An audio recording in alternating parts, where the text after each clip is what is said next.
Yeah, my name's Andy Mitchell from this department, Geography and Earth Sciences, and again, it's my pleasure to welcome you here. Thanks for coming, and also my pleasure to welcome Robin Gerlach from University of Montana Center for Biofilm Engineering. We've been having a really great workshop here funded by the NRN on subsurface biotechnology, and specifically how we can utilize microorganisms for engineering the subsurface. Robin and I go back some way. I used to be a postdoc and a research professor at the Center for Biofilm Engineering in Montana State, and so Robin has been great for me in my career and has taught me a lot, and it's really nice to now welcome him here. I'm sure he's going to talk a little bit about himself, but Robin grew up in Berlin before the wall came down and had some interesting times then, and then moved to Houston for a bit, or was working there while being a student in Berlin. Well, I don't think you're a great fan of that part of the world, and then ended up actually in Montana, which is a very lovely part of the world. And there's a lot of parallels, I think, between Montana State University and Aberystwyth. They're both in fairly remote locations. They're relatively small universities, but there's a lot of great people there doing really great research, and it's sometimes the size of these institutions that they're not too big that allows for some really interesting interdisciplinary research. So with that, I'd like to hand over to Robin. Thanks, Andy. Can everybody hear me? All right. So thanks for the introduction. Thanks for organizing this workshop. It's been great. It's been already a great couple of days, and this is my second time in Aberystwyth, and I couldn't wait to come back. And I love it even more because the weather has just been stunning. It's been incredible. So what I want to do today is I want to talk a little bit in some detail, but not too much detail, about why I study kidney stones. Oops, I'm already wrong one. Kidney stones, biocementation, and a few other things that all relate to microbes and minerals. And as so many other things in life, almost everything can be used for good and for evil. And so that's where the title kind of comes from. Here you can see some calcite minerals that are colonized by bacteria, and actually these calcite minerals are produced by these bacteria. And here again in red and green you see some bacteria biofilm surrounding calcium carbonate precipitate. So where am I from? My home now is Bozeman, Montana. For those who don't know how big Montana is, you can fit the UK in here. That's about 150,000 square miles. The UK is about 100,000 square miles. The UK has about 60 million inhabitants. There's 1 million. So we live in one of the big cities, Bozeman, about 50,000. And we are about an hour away from Yellowstone National Park, about 6 hours away from Glacier National Park. It's a beautiful place, mountains. Some people make a point of skiing every month of the year. There are hidden pockets of snow that you can find all year long. And the Center for Biofilm Engineering is right up here on the third floor of the formerly EPS building, which stands for extracellular polymeric substances, which is the slime that the bacteria use to adhere to surfaces. It's a joke. It's the Engineering Physical Sciences building, and it's now been renamed. So I can't really claim that's what it is anymore. But I get to go to Yellowstone National Park and actually sample microbes in hot springs. And this is in a pretty remote geyser basin, the Heart Lake Basin, just south of Yellowstone Lake. This, some of you might recognize, are the aragonite terraces, the travertine terraces by Mammoth Hot Springs. And most of this is calcium carbonate. Now, most of it is not produced through the same mechanism that I'm going to talk about today, but microbes are actually involved in how it deposits, and it's beautiful. Believe it or not, Montana State and Bozeman is the capital of biofilm research. There are many areas where a small university can outcompete larger universities, but the Center for Biofilm Engineering was founded in about 1990, and that's when really the biofilm term became standard in the literature. And so far we have more citations than Harvard University, and that's going to remain like that for a while still. We've got a large number of faculty, about 30, and 2 of them are here, A.D. Phillips and Kat Kirkland, as well as one of the graduate students, Ryan Daly. And we come from all walks of life. Nursing, modern languages, to all the engineering disciplines, microbiology and immunology. And we collide on a daily basis in a very positive way. We interact and try to really address problems that are relevant for industry and society. Got a large number of students from all walks of life, and it's just a really productive environment. Now, from time to time, we try to summarize what we do, and most of the time we do that with a few research areas, and it doesn't capture everything we do. And that, as a result, we publish quite a bit, but we publish in a large variety of journals. And it'll probably become clear throughout my talk why that is. Also, biofilms are very relevant to industry. And that's really the reason why the CBE, the Center for Biofilm Engineering, which was initially funded through the National Science Foundation in the US and had about 11 years of funding, still 17 years after we graduated, meaning got cut off funding-wise, we're still very active, and these up to 30 companies, you probably recognize a few, Sticky Notes, 3M, Zimmer, it's a prosthetic company, BASF, Sherwin-Williams, Paints, and so on and so forth. There's large and small companies. Most of them are medical device companies or specialty chemical companies. And a lot of these are trying to get rid of biofilm. They're trying to reduce the impact of slime. And here's the reason why. You can find them everywhere. Most of you are probably doing that, huh? I brush my teeth 2-3 times a day, and every time I talk about it, I still do. Heat exchangers, sink drains, drain pipes, water distribution pipes, reverse osmosis membranes, chronic wounds. In all of them, we found biofilms or biofilms play a role. Food production, food processing. So a lot of the companies have tended to contact us and become a member because they want to get rid of biofilms. We pride ourselves that we actually tested Listerine in our lab and looked at the effect. And what you can see here in this image is that Listerine starts penetrating a colony, and you can see only the red color here is where it actually kills. So you got to swish Listerine for a long time if you decide not to brush teeth.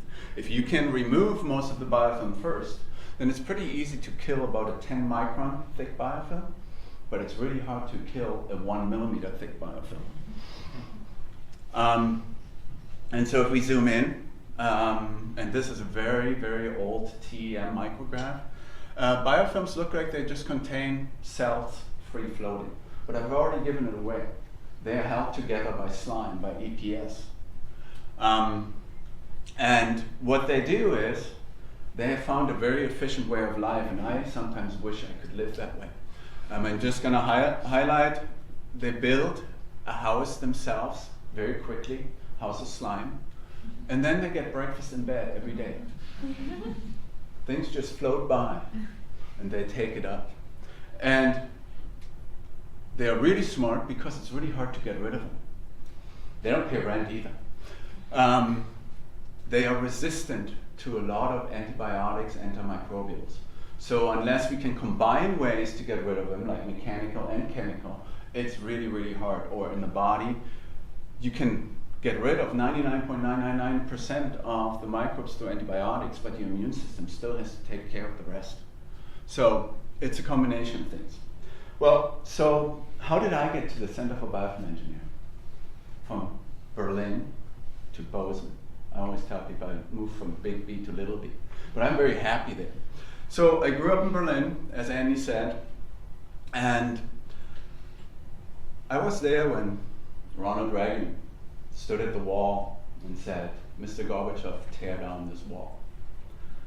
And especially thinking about what's happening in the world right now and how little with each other and communication and willingness to discuss there is, I'm becoming even more teary-eyed. And I didn't think when he said this in '87, the wall would ever come down. I was born in that little island that the Brits, the French, and the Americans defended for a long time. And yes, I remember standing on top of the Brandenburger Gate at the wall and celebrating the reunification of Germany without a drop of blood being shed. So what I didn't realize is that this monster of cement and concrete is going to be in my memory for a long time, that I'm going to work with biocement. So after the war came down, I had already started my studies at that point. I went over to Rice University in Houston, Texas, and I did my research on bioremediation, how to get rid of contaminants in water and soil using microbes. But what I didn't realize is that I was going to go to a department which was really heavily influenced by a professor with the name Bill Gerlach. He moved from Houston, Texas to Bozeman, Montana in the 80s, and he founded the Center for Biofilm Engineering at MSU. So I left Houston with the knowledge that this slime center was up in Montana. So in '96, I moved to Montana, been there ever since, and I've been on the faculty since 2003, and do a large variety of research, biofilm technology. That's what I usually tell people, or when I sit next to them on the plane, I say, I teach slime engineering. So over the last few years, I've focused a lot on biomineralization, urinary tract stones, as well as biofuels and bioenergy. So again, biofilms are everywhere, and I've mostly told you about biofilms being bad, right? Trying to get rid of them. Well, I like to see the good in things. So we started looking at how can we use biofilms and biominerals to produce something good. Well, nature has already shown us how to do it in a way. This is a diatom. This is a phototrophic organism in a glass house of silica. Isn't it beautiful? This comes out of Yellowstone National Park. Here are the aragonite terraces again. So 80, who sits up there, and I, as well as others, wrote a review paper on if we can engineer how to precipitate minerals in certain areas, we might come up with technologies that are even more powerful than bioremediation. Seal fractures potentially help in water flooding of oil-containing layers in the subsurface, protect water bodies from contaminants, precipitate contaminants, and I'll talk about that in a little bit, or even assist in well seeding of injection wells for carbon sequestration. Now, I'm going to put this up here. These are kidney stones. These are staghorn stones. This is a whole, or most of the body, X-ray, and you can see the size of these stones. They're about this big. They fill out a whole kidney. And what I'll show you in a few minutes is that the process that we use to do good is also being used by the microbes, not on purpose to do bad, but it can cause real issues. So here's just a couple more examples for those who haven't thought about biomineralization. I really, broader terms, it's precipitation and dissolution. But these are all diatoms. They're all symmetrical in this case, and there are many other shapes and sizes out there, but isn't this beautiful? If you could imitate some of this in an engineered way, you could come up with technologies that I probably can't even envision at this point. There's a coral. Isn't this beautiful? It's microbes precipitating, microbes and higher order organisms precipitating minerals and growing on it. Here, this is higher organism precipitating minerals in a aragonite shell, this conch shell. Do you see anything happen? It's right up there.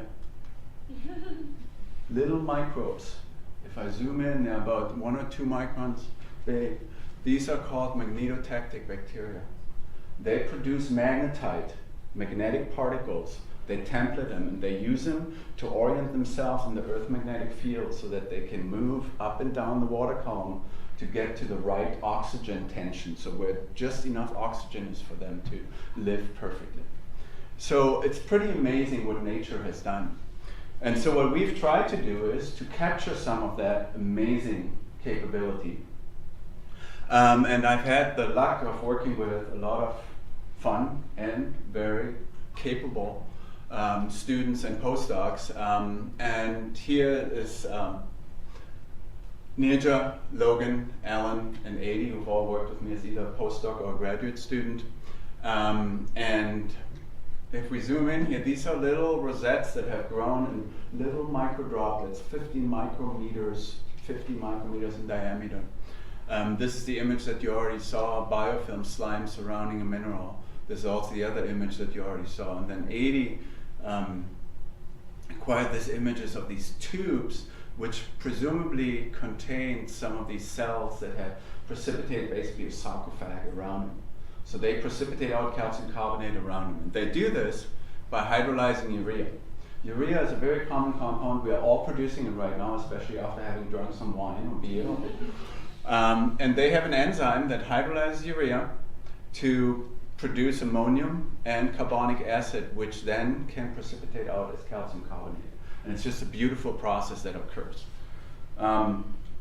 So again, we have looked at many different applications that we could use this for, but in a nutshell, we grow cement in place. And it's not Portland cement, it's calcium carbonate. Cementation means basically to bind together.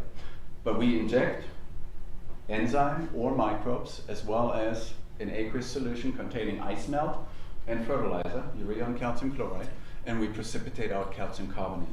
We can use it to stabilize foundations. We can potentially use it for concrete remediation. I'll talk about that a little bit, as well as a variety of other applications. So here is bioremediation. This is still kind of dear to my heart. So strontium is a uranium fission product, strontium-90. It's got a half-life of about 30 years. And Andy Mitchell has worked in that area as well as others. If we can precipitate out strontium in these calcium carbonate precipitates and on these, say, soil particles, if we can do this for a period of about 120 years, the radioactivity, with a half-life of 30 years, will have decreased to about 6%. So you might think this is a long time. Well, 120 years on geologic timescales is not that long, and calcium carbonate dissolution is very, very slow, especially in most aquifers, because they're saturated with calcium carbonate. And it all happens with these cells hydrolyzing urea and precipitating out calcium carbonate, and the strontium is just being incorporated. So how does this work? Well, in order to understand how to do it on the large scale, we also need to understand it on the small scale, because that's really what the organism works on as a scale of reference. And so what James Connolly, a Ph.D. student, did, he had 3 1-millimeter capillaries, and he inoculated them in different ways, meaning added bacteria and then calcium and urea. And you can see a different distribution of the white here. But more importantly, if we look at this with a microscope, you can see the flow is going from the bottom to the top, and the green is actually the bacteria. Let's see whether I can stop this too. Ooh, I could. I need to go back and get this to smaller. Haha. There we go. So you can see that most of the precipitation occurs downstream of this colony. And that's really something very important for us when we want to implement this, to know where the precipitation occurs. And the faster we flow this, the less precipitation actually occurs on these cells, and the longer they can potentially generate this calcium carbonate. Now, the other thing he did is to take one of these flow cells that have porous media elements, which you can see here, these little posts. And what you see here is, I'm going to stop this as well, right here. So you saw the biofilm kind of weaving back and forth initially, right, the green? And at some point it stiffened up. So that's when we introduced calcium. So we're basically fossilizing the biofilm then. So we're hardening it. And then, and this is important for rock formation as well as kidney stone formation, we start seeing these crystals developing, or aggregates I should say. And this is over a period of about 24 hours. So these are about 100 micrometers in size in 24 hours. Now, some people develop kidney stones within days or weeks to the size of what I showed you. So it can go really, really quick. To understand how this happens in space and time is really, really important. So we've done this also for, I like to talk about the good from time to time. So it's just talking about kidney stones. We've used this to stabilize sand, and here you can see, I call this the elephant back mountain. It's got kind of 4 pipes in different heights here, and you can see this beautiful elephant back. We've sealed fractures. This is a sandstone about this big, and this was 80's work during her Ph.D., as well as sealed sandstone cores. Now I talked about fractures in the subsurface, and again, imagine, and I know it's a big debate in Europe and Great Britain about hydraulic fracturing, but not only hydraulic fracturing, also other processes can cause fractures in rocks.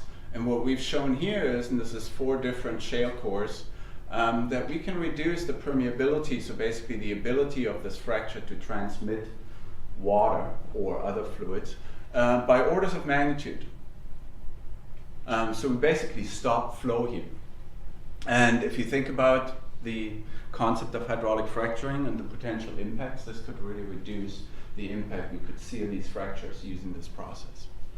Another example is if you have a leaky well, and let's say we have a delamination between the steel and the cement here, so just about this scenario. This is work by Drew Norton, a student of 80's of mine. This is a wellbore analog. Basically you have flow right here, outside there's this gray cement, and he was able to plug this little channel here using this biomineralization, so stop the leakage of gas. And once we went in here and looked at this in detail, we could see that the biocement, the whitish, really kind of grew into the existing cement. So we can cement things even after cementation has failed, the bonding between the cement and the well.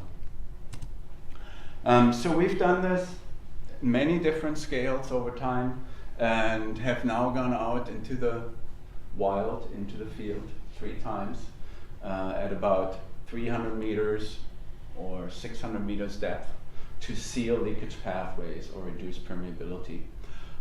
So this is about 12 years worth of work to get to this, to our 3rd field demonstration. We're still continuing and looking for new ways of apply this biomineralization technology.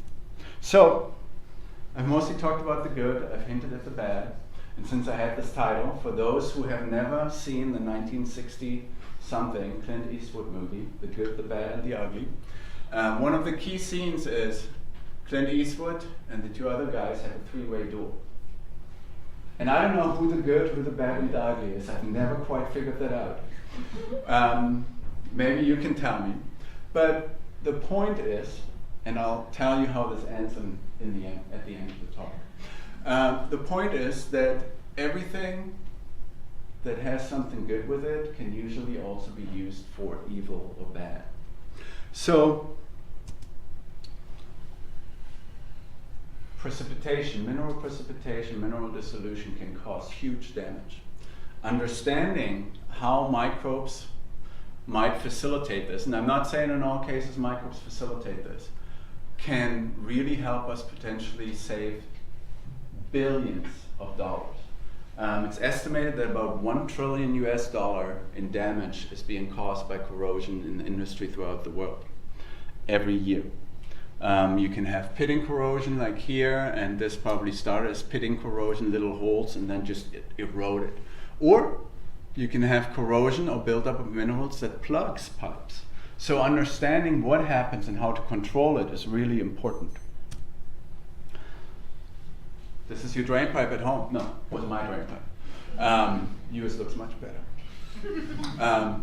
Purification, water purification. As a matter of fact, on campus, if I pulled out membranes out of some of the water systems, they would probably look that way. Does anybody know what this is? It's a heat exchanger, a failed heat exchanger. So processed water goes through the pipes, and that's cleaned, and then river water or similar is being used for cooling. And over time, it fouled up and scaled up and failed. So to be able to control that, to understand how it happens and to prevent it or to potentially dissolve it is really, really important. Buildings. So we had this visiting researcher, Federica Dipl from University of Milano, and she sampled, in this case, buildings in DC and at Vanderbilt. It's the Vanderbilt Mansion in New York, to look at how this black mold, as we usually refer to it, develops. And it actually damages these historical buildings over time. So she went in, she got permission to sample these. You might recognize this being in Washington, D.C. Scraped off the microbes and then tried to identify them. And she saw phototrophs, meaning algae or cyanobacteria, as well as heterotrophs, fungi and bacteria that live off the products that the phototrophs produce, and a lot of slime. And what happens when this accumulates over time, you start having these cracks. Either they're there because the cement fails and then the organisms go in there, but fungi and bacteria tend to create chelators, like soap that can dissolve, that enhance that dissolution process.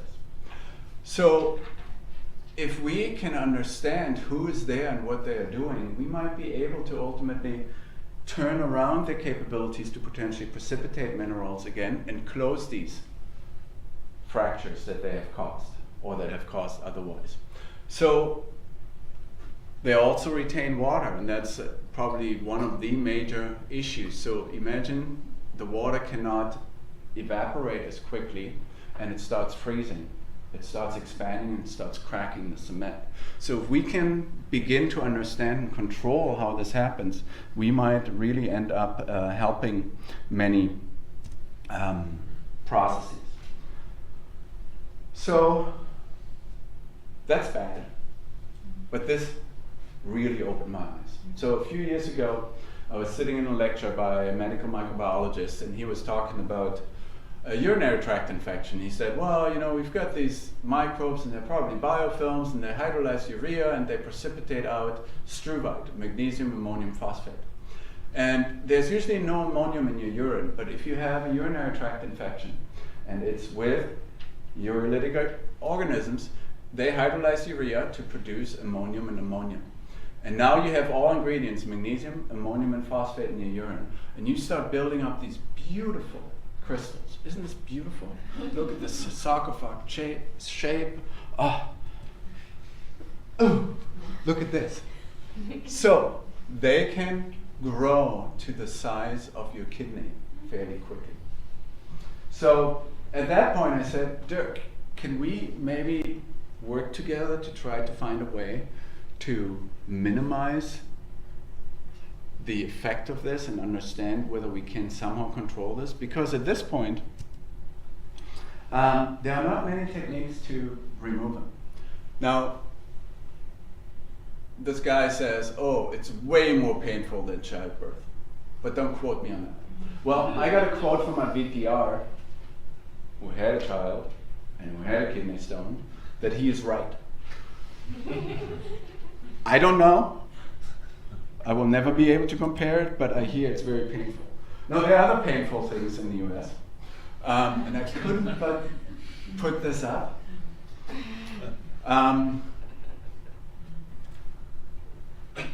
I don't know where we're going with that. And wouldn't it be nice if we were able to find a way to non-surgically remove kidney stones? Well, it doesn't quite work that way, but this is one of my big goals, to non-surgically remove kidney stones or prevent their accumulation. Well, at this point, we're mostly using surgical procedures, and they're not cutting open this kidney anymore. They're basically going in through the urethra or through the back of through your back into the kidney, and then they use ultrasound or laser or similar to kind of destroy the stone and rinse it all out. Or they indeed use what's called shockwave lithotripsy, which are sound waves. And basically you lay on a bed of water and it's pulsing and it's breaking up the rocks, and then you still have to pass them. And I saw at least one nod in the audience, so probably one of you had a kidney stone at least.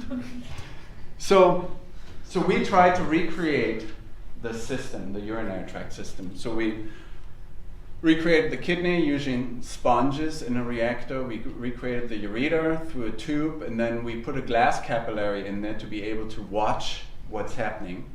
Then we recreated the bladder through a little reactor, and we emptied it out, which is our urethra. And when I say we, it's the royal we. Erica, Trace, and Logan were the main conspirators there. And it doesn't look as impressive once it's in an incubator stuffed at 37 degrees, which is body temperature. But it works. So again, you've got the 3M sponges here in yellow, the ureter go into your bladder, and from the bladder out. So, and again, we see these beautiful agglomerates of microbes and minerals. Here you see the microbes on the sponge fairly early on. This green is the sponges, and then this reddish green is the microbes. And then you see these minerals just colonized by microbes. And they precipitate this through this urolytic process. We're using artificial urine, and they create these beautiful minerals and crystals. And you can see them, and I just see them under the SEM, the scanning electron microscope, and I just think, oh, it's one of the most beautiful things you can imagine. But then I compare them to what you find in people. So these stones were given to us by Dirk Lange, and basically on the bottom are images from these stones, SEM, so scanning electron microscopy, and what we see in our system in parts looks exactly the same. So now we have a system that allows us to recreate at least the chemistry and the processes in the urinary tract. Now our sponges, they show you some of the kind of jagged structure that you see here, but we haven't quite gotten to the point to recreate these beautiful, quote unquote, kidney stones.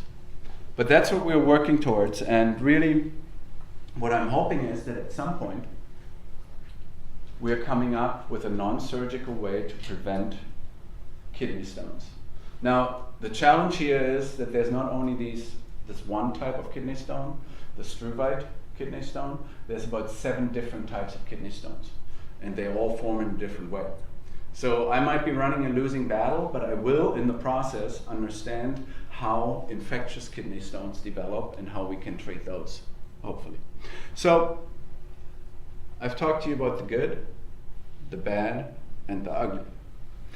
For those who know the movie, can correct me if I'm wrong, but so here is the 3-way duel. And I'm going to go here, because with sound it's much nicer.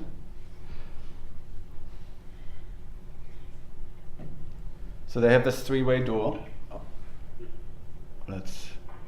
We ran just a little too far. Oh, so right there. So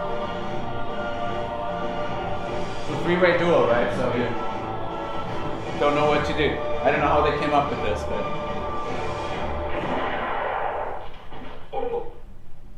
All right, here we go. Uh-oh.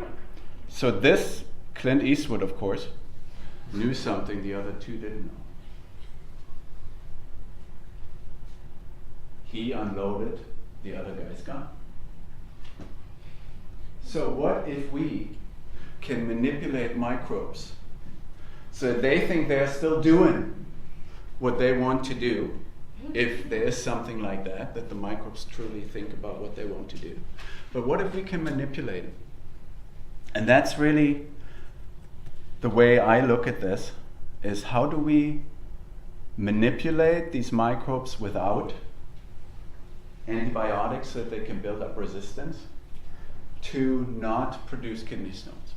So I'm almost at the end of my lecture, but when I was preparing for this, I found this little clip, and this is a little longer than what you just saw. Again, oh, it's right here. So this is a CNN little clip, and it's talking about building your own home.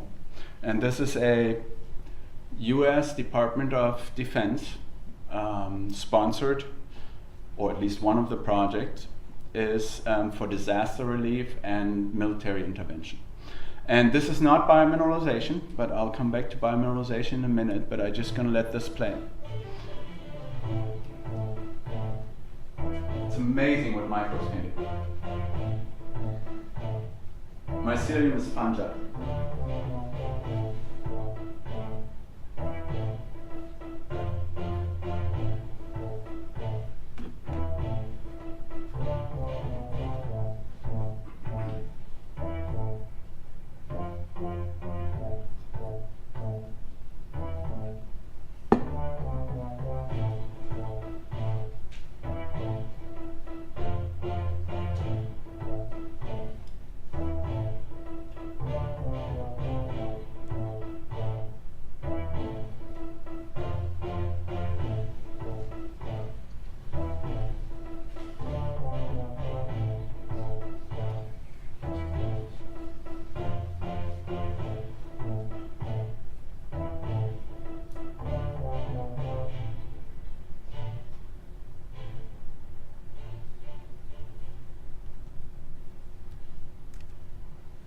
So, this is pretty impressive. If this really works, you can grow your own building somewhere. Now, we've done something similar. We haven't grown a house. But what we did with a very, very capable undergraduate student, and really a whole crew of undergraduate students, you can see it's about 1 meter long, and so they built a platform, had a mold of the Bridger Mountains, which is the mountain range outside of Bozeman, Montana. And then they used biomineralization to precipitate out calcium carbonate in that mold that they had filled with sand. The product is this about, oops, I'm sorry, it was the wrong button. Almost 1 meter long, 30 centimeter high representation of the Bridger Mountain Range, which we see from campus every day. This is actually our main campus building.